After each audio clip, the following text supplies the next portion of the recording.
Assalamualaikum warahmatullahi wabarakatuh. Alhamdulillah, pada kesempatan kali ini kita masih diberi kesehatan dan kesempatan untuk melaksanakan kuliah walaupun masih dilakukan secara daring. Dan pada kesempatan kali ini kami dari kelompok 8 akan memaparkan materi mengenai etika administrasi pendidikan tanggung jawab sekolah. Adapun materi ini diangkat dari mata kuliah filsafat administrasi pendidikan. Nah, kami dari kelompok 8 yang beranggotakan saya sendiri Eliska Sulistiania, yang kedua Fatima N, dan yang ketiga Mona Ekawati.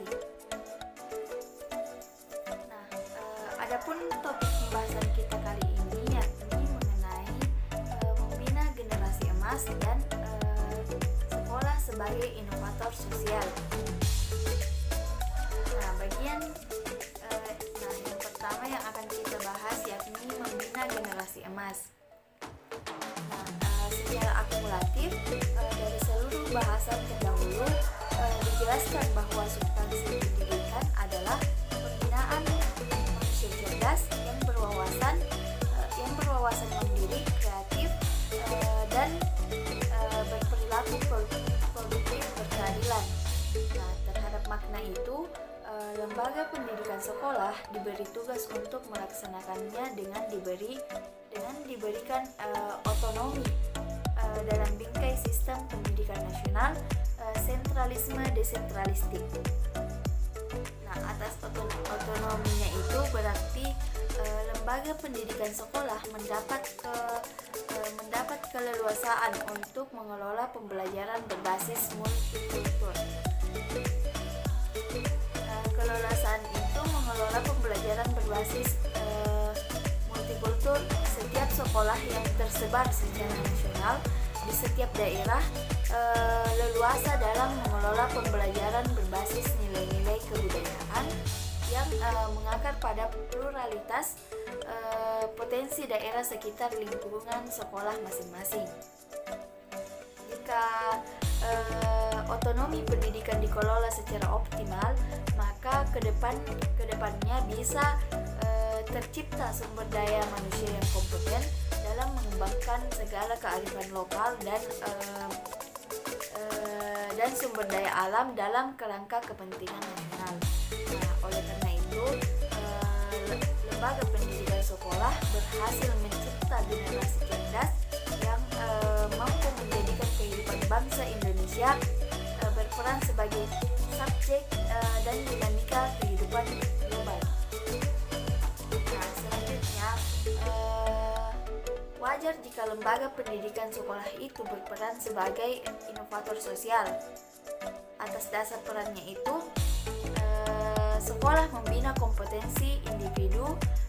Setiap siswa menjadi sumber daya manusia yang cerdas, yang memiliki keahlian ilmiah, kecakapan dan keterampilan dalam mengolah segala potensi yang ada di lingkungan alam dan sosial daerahnya.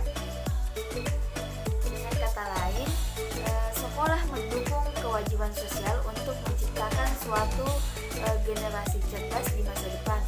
Nah, untuk itu lembaga pendidikan sekolah perlu fokus pada manajemen pembelajaran yang efektif untuk membina individu cerdas untuk masyarakat cerdas, individu kreatif untuk masyarakat kreatif, dalam rangka mendirikan sebuah generasi emas untuk bangsa berkarakter. Nah, kemudian selanjutnya bagian dari membina generasi emas yang itu individu cerdas untuk masyarakat cerdas. Nah, membina individu cerdas untuk membentuk kehidupan suatu masyarakat adalah sasaran pokok kegiatan pembelajaran di sekolah. Nah, pada titik itu ada penjelasan arti dan fungsi pendidikan dan pembelajaran sebagai metode pengembangan bakat dan pembinaan minat siswa. Nah, di sini badannya dibina agar tumbuh menjadi dewasa, kemudian kemudian jiwanya dibimbing agar menjadi matang dan cerdas, baik potensi spiritualnya, intelektual maupun moral emosionalnya. Nah, atas kecerdasannya itu, selanjutnya siswa berkembang menjadi manusia berwawasan, bersikap terdidik, dan berperilaku adil.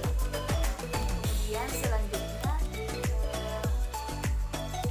Sudirman dan Hasbullah 2001 menegaskan bahwa pendidikan diartikan sebagai usaha yang dijalankan oleh seseorang atau kelompok lain agar menjadi dewasa atau mencapai tingkat hidup atau penghidupan yang lebih tinggi dalam mental.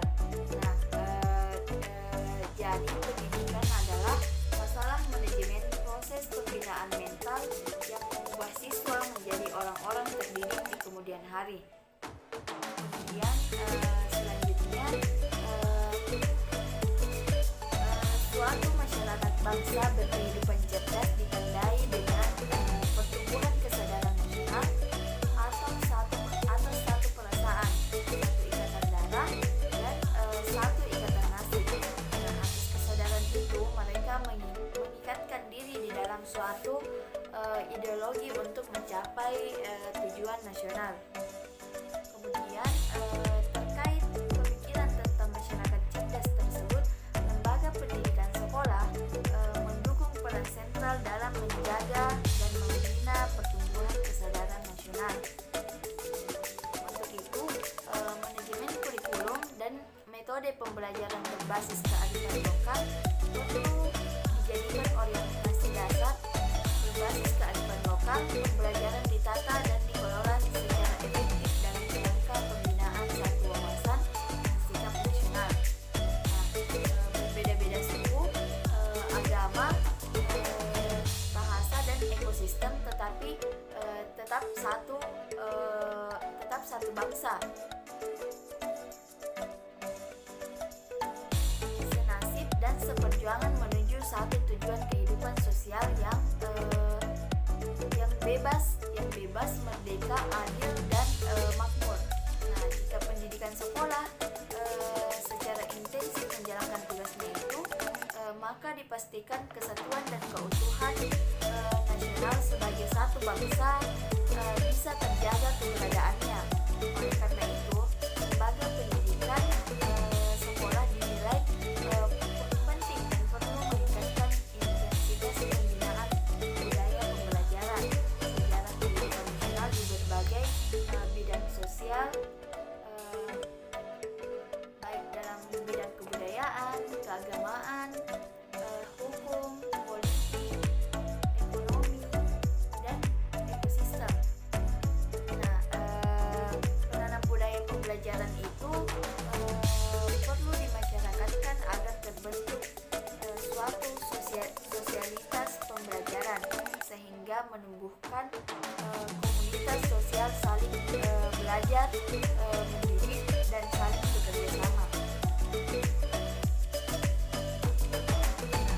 Jika setiap bangsa di dunia ini berwawasan seperti itu, maka perdamaian dunia yang kita alami seperti yang dicita-citakan oleh bangsa ini pasti akan terwujud. Di atas perdamaian dunia itulah moralitas saling menolong menjadi karakter kehidupan global antar sesama bangsa. Yang kedua, individu kreatif untuk masyarakat kreatif. Strategi manajerial sekolah yaitu perlu fokus pada proses kegiatan belajar efektif searah terciptanya iklim budaya belajar. Dalam rangka mendirikan budaya belajar, sistem tata laksana seluruh proses pembelajaran harus berbentuk dan bersifat mendidik yang membelajarkan. Adapun capaian utama mendidik yaitu pembinaan wawasan, sikap dan perilaku hidup sesuai hasil pemahaman tentang isi dan arti materi yang telah dipelajari. Misalnya, setelah siswa mempelajari IPA, di dalam diri siswa tersebut terbentuk suatu wawasan bahwa hidup dan kehidupan manusia bergantung sepenuhnya dengan tata lingkungan alam dan sumber dayanya. sedangkan membelajarkan adalah membina kecerdasan intelektual berbentuk kreativitas untuk mencapai kompetensi, kecakapan, dan keterampilan hidup. Berdasarkan kompetensi itu, selanjutnya siswa dibimbing untuk berperilaku terampil dalam memproduksi segala sesuatu secara adil dan bermanfaat bagi kelangsungan hidup. Jika semua siswa berbudaya belajar, maka beberapa dekade mendatang kehidupan masyarakat akan dikendalikan oleh generasi emas, generasi berwawasan global, kreatif, dan produktif berkeadilan.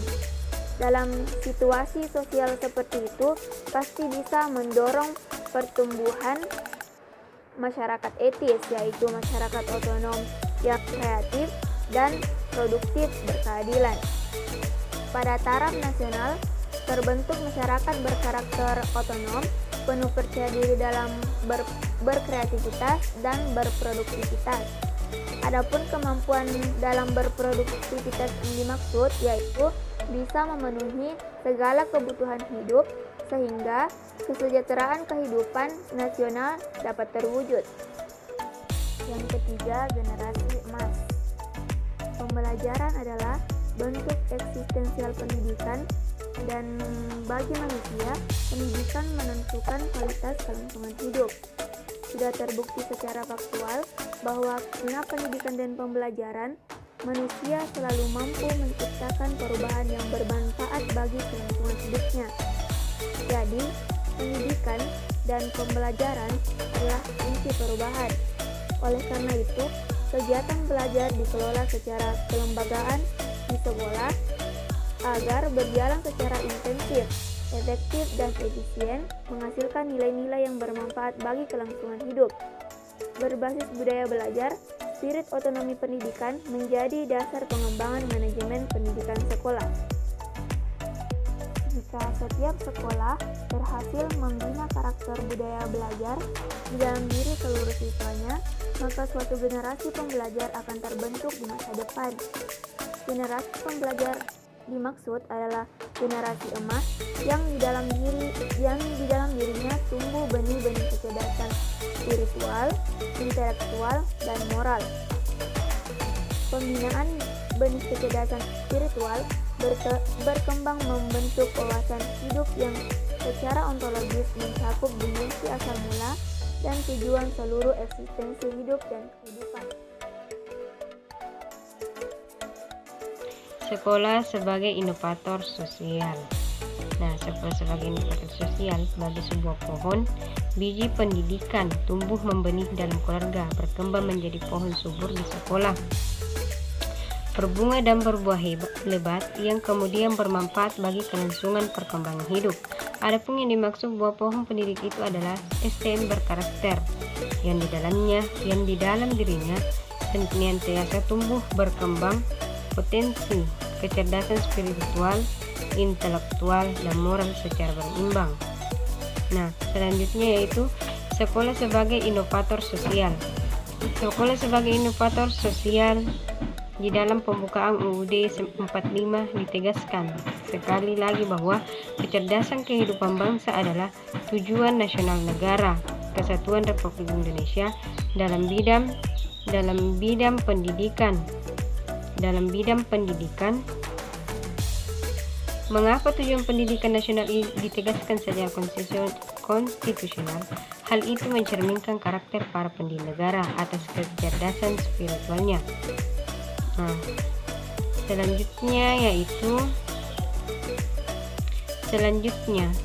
secara metodis pemahamannya dapat dilakukan menurut 4 langkah pendekatan, yaitu apakah arti inovasi itu? Inovasi itu mengapa harus dilakukan, bagaimana bentuk pelaksanaannya, dan apa manfaat yang diperoleh dari inovasi sosial itu. Nah, selanjutnya yaitu arti inovasi sosial. Nah, arti inovasi. Baiklah, selanjutnya yaitu arti inovasi sosial. Arti inovasi sosial, di balik perkataan inovasi sosial, terdapat arti suatu pembaharuan dan upaya untuk memajukan kehidupan masyarakat, sedangkan istilah kemajuan itu sendiri berarti ada suatu gerakan dinamik menuju tujuan. Selanjutnya yaitu manfaat iptek secara eksploratif. Manfaat iptek yaitu menguras sumber daya alam bukan untuk memenuhi kebutuhan bagi seluruh anggota masyarakat, melainkan monopoli untuk kepentingan para penguasa dan pengusaha pemilik alat produksi. Selanjutnya yaitu sasaran model pembelajaran. Sasaran model pembelajaran yaitu perubahan pola pikir, sikap, perilaku, dan perilaku belajar. Baik, itulah tadi pemaparan materi dari kelompok 8. Kurang dan lebihnya mohon dimaafkan.